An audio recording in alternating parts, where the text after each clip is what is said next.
Hi all. So മക്കളെ thumbnail കണ്ടതുപോലെ തന്നെ മാത്സ് എങ്ങനെയാണ് ഈസി ആയിട്ട് നമുക്ക് എക്സാമിനായിട്ട് പഠിക്കാൻ സാധിക്കുക? മാത്സ് പൊതുവെ എല്ലാവരും ഡിഫിക്കൽട്ട് ആയിട്ടുള്ള ഒരു സബ്ജക്റ്റ് പറഞ്ഞു കേൾക്കാറുണ്ട്. എന്തുകൊണ്ടാണ് മാത്സ് ഇത്ര ഡിഫിക്കൽട്ട് ആയിട്ട് മാറുന്നത്? പക്ഷെ മാത്സിന്റെ ഇമ്പോർട്ടൻസ് എന്ന് പറയുന്നത് അതെടുത്ത് പറയേണ്ട കാര്യം തന്നെയാണ്. ഏതൊരു എക്സാം മക്കൾ അപ്പിയർ ചെയ്യുന്ന സമയത്തും ഇനി ഭാവിയിലുള്ള ഒരു കോമ്പറ്റേറ്റീവ് ആയിട്ടുള്ള എൻട്രൻസ് എക്സാമുകൾ ആയിക്കോട്ടെ, അപ്പിയർ ചെയ്യുമ്പോൾ നമുക്ക് എന്താണ് മാത്സ് ഇമ്പോർട്ടൻ്റ് ആണ്. നിങ്ങൾ board exam point of view നോക്കുവാണെങ്കിലും മാത്സിന് സ്കോർ ചെയ്യണമെങ്കിൽ കുറച്ചധികം കാര്യങ്ങൾ എന്ത് ചെയ്യേണ്ടി വരും, പഠിക്കേണ്ടി വരും. അപ്പം മാത്സ് നമ്മൾ എങ്ങനെയാണ് പഠിക്കാൻ വേണ്ടി പോകുന്നത്, ഈസി ആക്കാൻ വേണ്ടി എന്താ ചെയ്യാൻ വേണ്ടി പറ്റുക, ഇതല്ലേ ആലോചിക്കുന്നത്. സോ ആദ്യം ചെയ്യേണ്ട കാര്യം എന്താണ്, ഒരു ഇൻട്രസ്റ്റ് ഉണ്ടാക്കിയെടുക്കുക എന്നുള്ളതാണ്. ഒരു കാര്യത്തിനടുത്ത് ഇൻട്രസ്റ്റ് ഇല്ലാന്നുണ്ടെങ്കിൽ നമുക്ക് ഒരിക്കലും എന്ത് ചെയ്യാൻ പറ്റില്ല, അതിൽ പഠിക്കാൻ സാധിക്കില്ല. നമുക്ക് അതിന് വേണ്ടി ടൈം ഇൻവെസ്റ്റ് ചെയ്യാൻ ഒട്ടും ഉണ്ടാവുകയില്ല. സോ ആദ്യം എന്ത് ചെയ്യണം, ഇൻട്രസ്റ്റ് ഉണ്ടാക്കിയെടുക്കണം. പിന്നെ നമ്മൾ board exam point of view വരുന്ന സമയത്ത് നിങ്ങൾക്കറിയാം മാത്സിന് എക്സാമിന് മാർക്ക് ലഭിക്കണമെങ്കിൽ സ്റ്റെപ്സ് ഭയങ്കര മാറ്റർ ആണ് അല്ലെ. ഓരോ സ്റ്റെപ്പിനും മാർക്ക് തരാറുണ്ട്. അതുപോലെ കോൺസെപ്റ്റ് ഭയങ്കരമായിട്ട് അറിയണം. നമുക്ക് ഒരിക്കലും എന്ത് ചെയ്യാൻ പറ്റില്ല, ഒരു by heart mode of study അവിടെ വർക്ക് ചെയ്യില്ല. അവിടെ ആവശ്യം എന്താണ്, കോൺസെപ്റ്റ് ആണ്. ഇനി നമ്മൾ ഇതേ സാധനം തന്നെ ഒരു കോമ്പറ്റേറ്റീവ് ആയിട്ടുള്ള ഒരു എൻട്രൻസ് എക്സാമിന്റെ കേസ് നോക്കുവാണെങ്കിൽ നമുക്ക് കോൺസെപ്റ്റ് ആവശ്യമാണ്, പക്ഷെ സ്റ്റെപ്പിന് എന്തില്ല, ഒരു ഇമ്പോർട്ടൻസും ഇല്ല.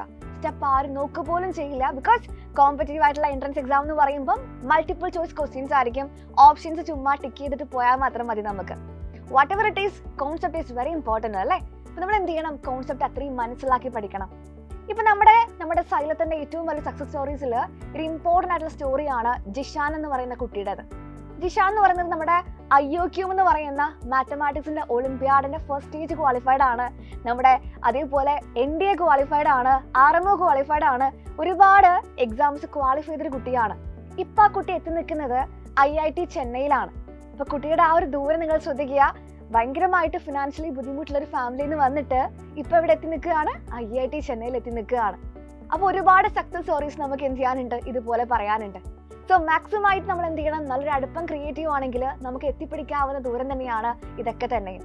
അപ്പൊ എന്ത് ചെയ്യണം, നല്ല രീതിക്ക് പഠിച്ച് മുന്നോട്ട് പോകാനുണ്ട്. സോ ഇവിടെ നമുക്ക് ആവശ്യം ഒരു സപ്പോർട്ട് അല്ലേ. നമുക്ക് ബോർഡ് എക്സാമിന് വ്യത്യാസമുണ്ട് ഏതൊരു എൻട്രൻസ് എക്സാമിലേക്ക് പറയുമ്പോഴും. ഇപ്പൊ ഞാൻ പറഞ്ഞ ജിഷാന്റെ സ്റ്റോറി ആണെങ്കിലും ജിഷാൻ പഠിക്കുന്നത് IIT-യിലാണ്. അതായത് IIT പോലുള്ള ഇൻസ്റ്റിറ്റ്യൂട്ടിൽ എത്തണമെങ്കിൽ നമുക്ക് എന്ത് ചെയ്യണം, JEE പോലെയുള്ള ഒരു എൻട്രൻസ് എക്സാം അപ്പിയർ ചെയ്യണം.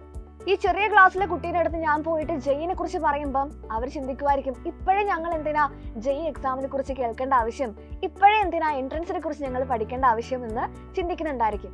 6ാം ക്ലാസ്സിൽ പഠിക്കുന്ന കുട്ടികൾ പോലും ചെറിയ ക്ലാസ് മുതൽ തന്നെ നീറ്റ് എക്സാമിനും JEE എക്സാമിനും മറ്റ് എൻട്രൻസ് എക്സാമിനും സ്വപ്നം കാണുന്ന ഒരു കാലഘട്ടത്തിലൂടെയാണ് നമ്മൾ കടന്നു പോയിക്കൊണ്ടിരിക്കുന്നത്. ഹൈലി കോമ്പറ്റേറ്റീവ് ആയിട്ടുള്ള സമൂഹത്തിലേക്ക് നമ്മൾ ഇതാ മക്കളെ അടുത്തുകൊണ്ടിരിക്കുകയാണ്. അപ്പൊ ചെറിയ ക്ലാസ് മുതലുള്ള പ്രിപ്പറേഷൻ ആണ് ഏറ്റവും ഇമ്പോർട്ടന്റ്. അവിടെയാണ് നമ്മളെ ഫൗണ്ടേഷൻ എന്ത് ചെയ്യുക, സെറ്റ് ആക്കുക. ഈ ഫൗണ്ടേഷൻ നമുക്ക് ലാക്ക് ചെയ്യുന്നുണ്ടെങ്കിൽ, ഫൗണ്ടേഷൻ നമ്മൾ സ്ട്രോങ് അല്ലാന്നുണ്ടെങ്കിൽ നമുക്ക് എന്ത് ചെയ്യാൻ പറ്റില്ല, വലിയ വലിയ കാര്യങ്ങൾ ഒരിക്കലും മനസ്സിലാക്കി എടുക്കാൻ വേണ്ടി പറ്റില്ല. സോ ഏറ്റവും കൂടെ സ്ട്രോങ് ആക്കേണ്ടത് എന്ത് മാത്രമാണ്, ഫൗണ്ടേഷൻ ആണ്. സോ ഫൗണ്ടേഷൻ സ്ട്രോങ് ആക്കാൻ വേണ്ടി നിങ്ങളെ ഏറ്റവും കൂടെ സപ്പോർട്ട് ചെയ്യാൻ വേണ്ടിയിട്ട് സൈലത്തിന്റെ ഫാൽക്കൺ ബാച്ച് മക്കളെ അന്നും ഇന്നും ഇവിടെ റെഡിയാണ്. അതായത് നിങ്ങളെ ഏറ്റവും അടിപൊളിയായിട്ട് ഒരു ഭാവിയിലൊരു എൻട്രൻസ് എക്സാം എഴുതണമെങ്കിൽ നിങ്ങൾക്ക് എന്തൊക്കെ ബേസിക്സ് ആയിട്ടുള്ള കാര്യങ്ങൾ ആവശ്യമുണ്ട്, മാത്തമാറ്റിക്സിന്റെ കേസിൽ പറയുവാണെങ്കിൽ എന്തൊക്കെ കോൺസെപ്റ്റ് മനസ്സിലാക്കണം ഫ്രം ദ ബേസിക്സ്, അതുപോലെ തന്നെ ഒരു എൻട്രൻസ് ലെവൽ ഓഫ് ക്വസ്റ്റ്യൻസ് എങ്ങനെ ആൻസർ ചെയ്യണം, മൾട്ടിപ്പിൾ ചോയ്സ് ക്വസ്റ്റ്യൻസിന്റെ ടൈം മാനേജ്മെന്റ് എങ്ങനെയാണ് നോക്കുക, ഇങ്ങനെ ഒരുപാട് കാര്യങ്ങൾ നമുക്ക് എന്ത് ചെയ്യാൻ പറ്റും, ആ ഒരു ബാച്ചിലൂടെ റിയലൈസ് ചെയ്യാൻ വേണ്ടി പറ്റും.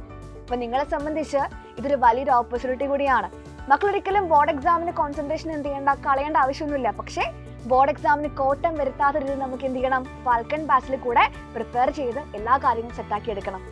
അങ്ങനെ എടുക്കുന്ന സമയത്ത് ഭാവിയിൽ എത്ര വലിയ എക്സാം വന്നു കഴിഞ്ഞാലും വളരെ ഈസി ആയിട്ട് നമുക്ക് എന്ത് ചെയ്യാൻ വേണ്ടി പറ്റും, ക്രാക്ക് ചെയ്യാൻ വേണ്ടി പറ്റും എല്ലാം തന്നെ.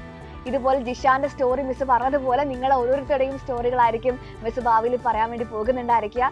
സോ അതുപോലെ തന്നെ ആവട്ടെ. ഇനി എന്ത് ചെയ്യണ്ട, ഒട്ടും വെയിറ്റ് ചെയ്യേണ്ട മക്കളെ. നമ്മൾ ഇപ്പൊ തന്നെ ജോയിൻ ചെയ്യുന്നു, ഫാൽക്കണിൽ കയറി അഡ്മിഷൻ എടുക്കുന്നു, നമ്മുടെ കൂടെ പഠിക്കുന്നു, സ്റ്റഡി പ്ലാൻ ഫോളോ ചെയ്യുന്നു, എക്സാംസും കാര്യങ്ങളും അറ്റൻഡ് ചെയ്യുന്നു. നല്ല രീതിക്ക് നമുക്ക് എന്ത് ചെയ്യാം, ഒരുമിച്ച് മുന്നോട്ട് പോവാം. നല്ല നാളേക്കായിട്ട് നമുക്ക് ഇനിയും കാണാം. Thank you all. ബൈ.